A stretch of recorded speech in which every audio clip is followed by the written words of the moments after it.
Hey, what is up, guys, and welcome back to New England Mountains Part 2. We're just going to be going through the stories we have been and seeing what we find. So, hope you guys enjoy.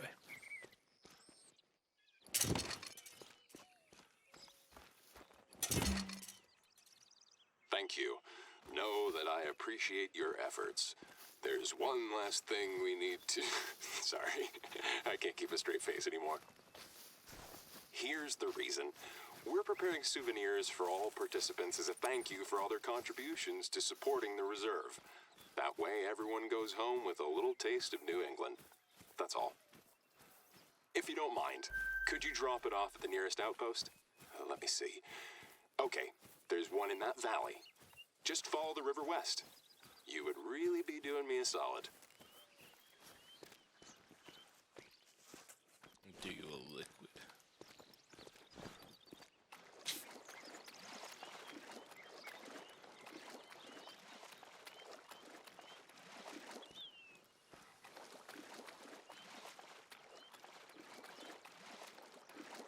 By the way, I have another very important request for you. Hikers have reported spotting wood devils in the reserve lately. Which is strange, because no one in this area has seen one for years. There used to be a lot more of them in these forests, I heard.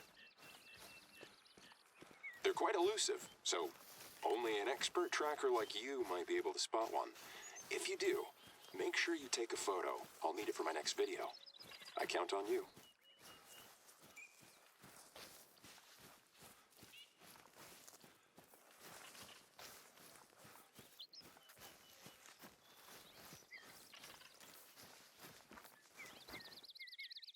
One of many uniquely shaped granite boulders you'll find in New England. People like finding shapes in clouds. Out here, we like finding animals in geological formations. Hey, I realize I barely gave you any info on wood devils earlier. My bad. Maybe you've never heard of them, because they're endemic to New England and, well, they're almost extinct, unfortunately. They're mammals, slender build, gray fur. Thing is, they're tough to spot, even when you're close to them. They're extremely nimble, and they tend to hide behind trees when spooked, so you want to focus your search mainly in wooded areas. Hope this helps. The Old Toad. Located on the gorgeous Reds Notch, the Old Toad is one of the glacial erratics scattered across New England. Unlike other similar rock formations, it's still preserved in its original state, in large part thanks to the effort of the reserve's crew to prevent any vandalism. The current consensus among geologists is that the modest present-day Retz Brook used to be a glacier around 200,000 years ago, carrying boulders like this one over massive distances. I can see it.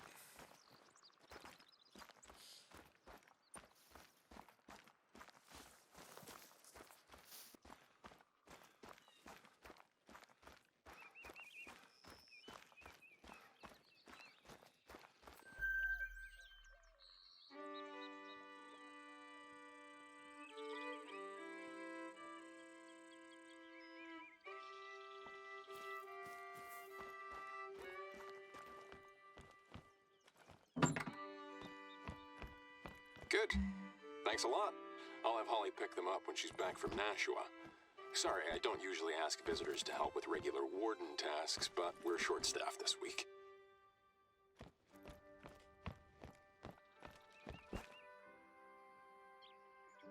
All right. There's one last thing that you need to know about wood devils. One of their main characteristics, in fact. They're utterly and totally made up. It's a small prank we like to play on newcomers. I make sure to come clean after a short while, though. Don't want to waste anyone's time. It's basically the New England version of the Sasquatch or Bigfoot. Some people claim they saw one, especially in the 19th and 20th centuries, but there hasn't been any scientific evidence. There's always a small chance it could be an undiscovered species, but it's pretty unlikely if you ask me. Many of our visitors love local myths and folklore, and so do I. It's a great way to share cool stories about my second home.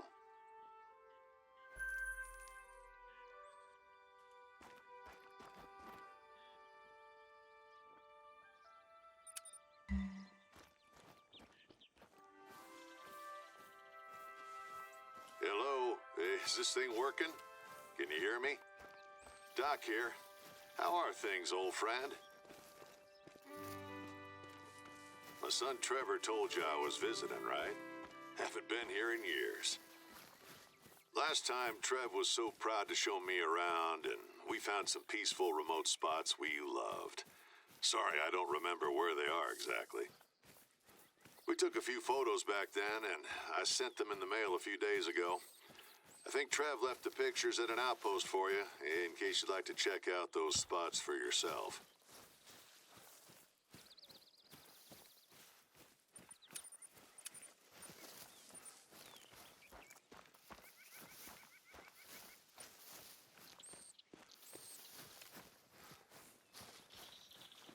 I think they purposely have you following the river system. They're like, can't just follow the river system all the way. Which makes sense. This reserve is something else. I get why Trevor chose to settle down here.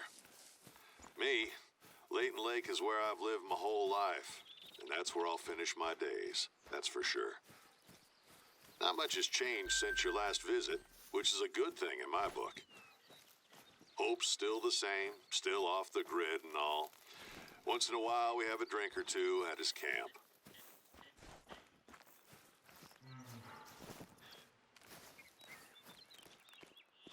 Me? Same old, same old. Layton's always keeping me busy. I gotta say, I wish every hunter was more like you. Feels like all I do is go through the basics with rookies. It's vital that if you injure an animal, you find it and do not allow it to suffer. I feel like a broken record sometimes. I'm sure even Trev heard me say that over and over. I wanted to fax you the pictures, but, they don't use those anymore. It's a shame. Fax machines are a lot more reliable than all the new devices that young people use these days. Even if the power goes off, the recipient will always receive their copy, smudges included. Oh, hey, Trev. How's it going, son? I was just telling our friend about the pictures of our favorite spots. I'll need to see those photos, too. I didn't have the beard then, but you had the handlebar stash, of course.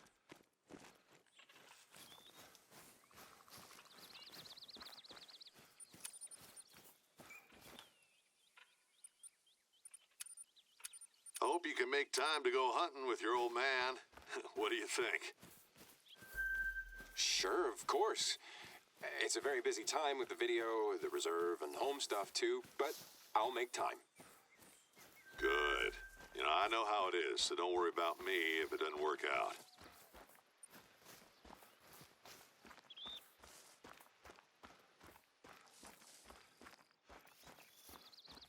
New England has a fascinating history. Hunting was very different in the early 19th century, too. Back then, they had to hunt to feed their families. Yeah, people would hunt with muzzle loaders or bows. I have an idea. Maybe we should try that out if you're up for it. Hunting like in the olden days.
Oh, what?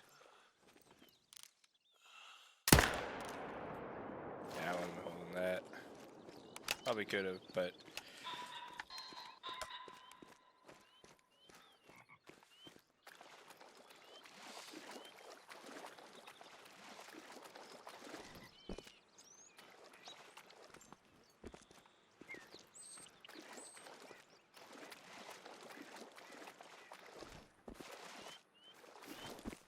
Let's go. Oh man, those albinos always look so good.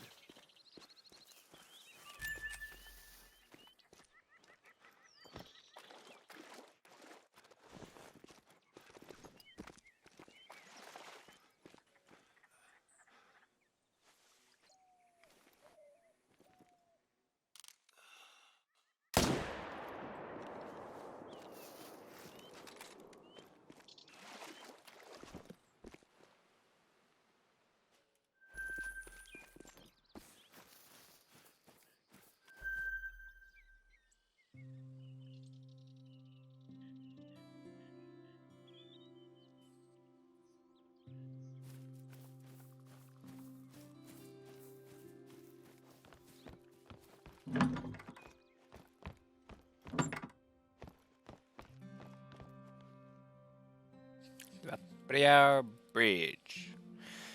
That's called the Stone Arch Bridge. I believe I read that they built a lot of them in New England during the 19th century, in order to replace the old wooden bridges with something a little sturdier. Just looking at it, you can tell the expertise and precision that went into cutting these stones. The stones all had to fit perfectly to make the bridge stable. No wonder those bridges have been recognized as a historic civil engineering landmark in New England.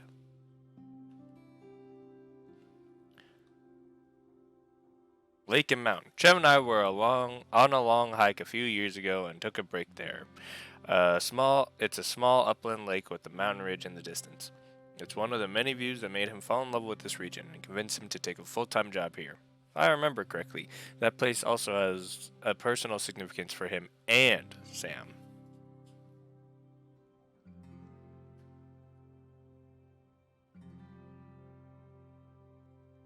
Yeah, I think so. This bridge was called Long Bridge. If I remember correctly, it's one of the more spectacular views on the scenic railroad they have here. Trev convinced me to go on the excursion 20 years ago, but I must say I prefer the view from down there looking up towards the bridge, away from all the noise, you know?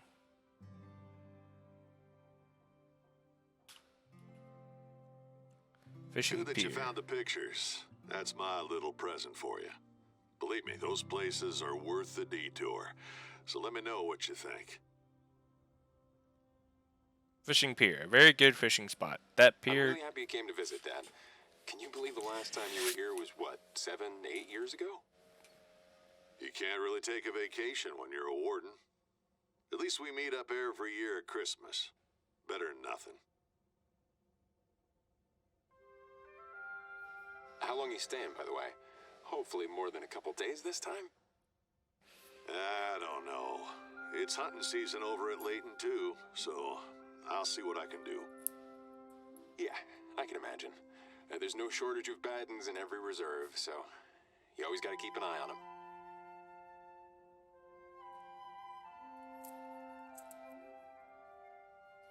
Fishing Pier, a good fishing spot. That pier is located at one of the largest lakes in the reserve, I think. So it's home to many fish species. And I have even a more. favor to ask God. of you, and you're the one whose expertise I trust the most, my friend.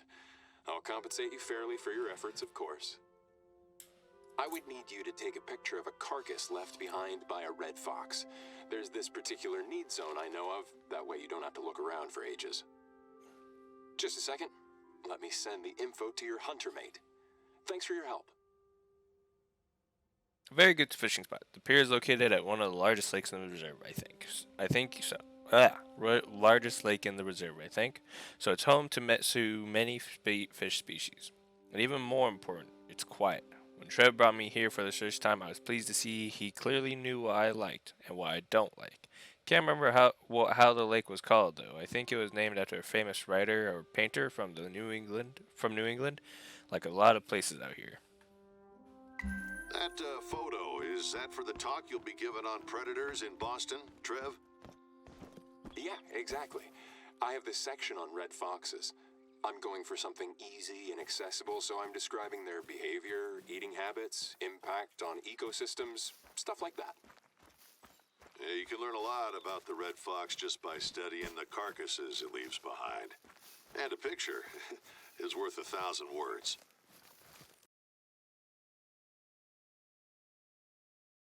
I should tell you more about the bi-yearly hunting competitions that are ongoing at New England mountains. That's one of the reasons you're here, right? They're more challenges than competitions per se. There's a wide selection of them you can take part in at any time, skill shooting, weight challenges, among others. Since our challenges are quite popular, the admission fees are important to support our teams of rangers, researchers, etc.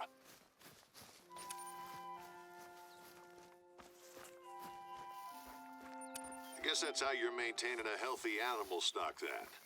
So how do you go about preventing overhunting? We screen participants carefully, and we try to foster a culture we call add more than you take out. That's why we have the notice boards. Hunters are encouraged to carry out as many good deeds on the reserve as animals they've hunted. It's on their own terms. They choose what they want to do and when. It's a good system, as long as it does its job. Make people aware of their impact on nature.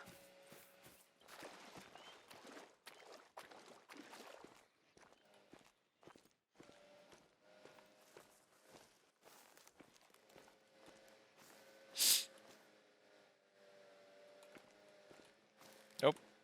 That's him.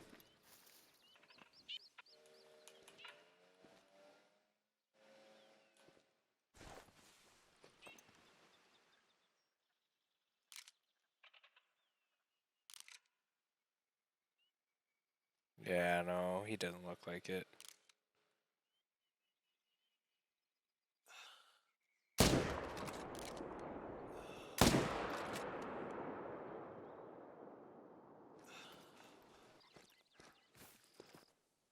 Yep. Yep. No. No spots right here. Definitely, yeah. Close, though. 7 off, so. Not too shabby.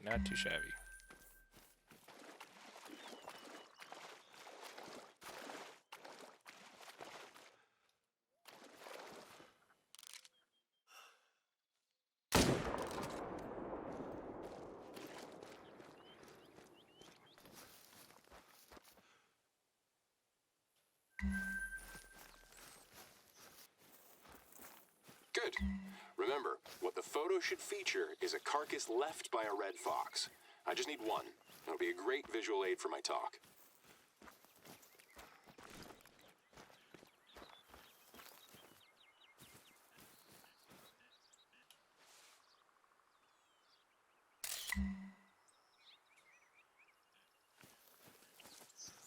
How's it going with your hunting videos on the web? You still doing those? Yeah, you bet. It's awesome being able to reach people all around the world and introduce them to hunting, wildlife conservation, environmental threats. It's impressive that you're still able to put so much energy into it. I wouldn't be able to do that on top of my responsibilities as a warden. The way I see it, they're two sides of the same coin. I can't live in my own little bubble and hope for the best. I love sharing what I know, and I listen to people in return. That's the best I can do.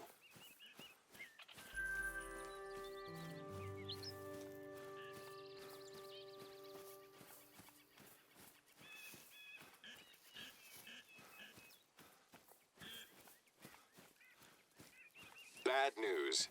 One of the farmers in the south just called. They've been seeing a bear roaming around their farm. Understandably, they're worried. $5 says that some tourists have left behind some food and trash. I get that at least once a month at Layton. Yeah, I'm afraid so. Someone has to go pick up all the leftovers, but also be watchful for bears. They tend to be aggressive when they're hungry. Could you take care of that old friend? Remember that this could be dangerous, so make sure you're ready. Speaking of food, Dad, there's moose stew on the menu tonight with wild berries and cranberry sauce on the side. Hunted and cooked by yours truly. Nice. Just like back home. Hey, how's Sam, by the way? How are things at the hospital? It was really tough at a few points, but it's better now. We're also making good progress on the house. We're almost done with the structural works. That's good to hear that you're able to catch a break. Maybe next year it's your turn to come over to Layton during hunting season.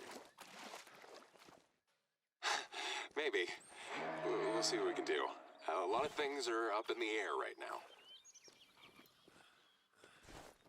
Thank you guys so much for watching. Hope you enjoyed. We were able to get an albino whitetail that we were unfortunately not able to taxi because I was stupid and was not paying attention. So we didn't taxi them, but we got one, as well as a troll moose. So not the best of episodes, but hope you guys enjoyed, and I will see you in the next one. Good times.